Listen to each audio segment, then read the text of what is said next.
मुंब्रा या ठिकाणी 2 लोकल गाड्यामधील प्रवाशांचा जो त्या ठिकाणी दुर्दैवी अपघात झालेला आहे, त्या अपघातामध्ये जवळपास 5 लोकांचा मृत्यू त्या ठिकाणी झालेला असून जवळपास 8-10 लोक त्या ठिकाणी गंभीर रूपाने जखमी झालेले आहेत.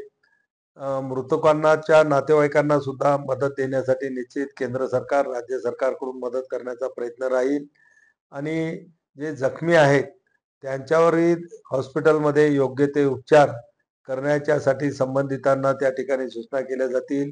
या अगोदर आमचे स्थानिक खासदार आणि आमचे शिवसेनेचे गटनेते माननीय श्रीकांत शिंदे साहेबांनी सुद्धा त्या ठिकाणी भेट दिलेली आहे आणि आमचे उपमुख्यमंत्री शिवसेनेचे मुख्य नेते एकनाथराव शिंदे साहेबांनी सुद्धा जखमींची पूर्ण काळजी घेण्याच्या बाबतीचे निर्देश त्या ठिकाणी सर्व हॉस्पिटलमध्ये दिलेले आहेत.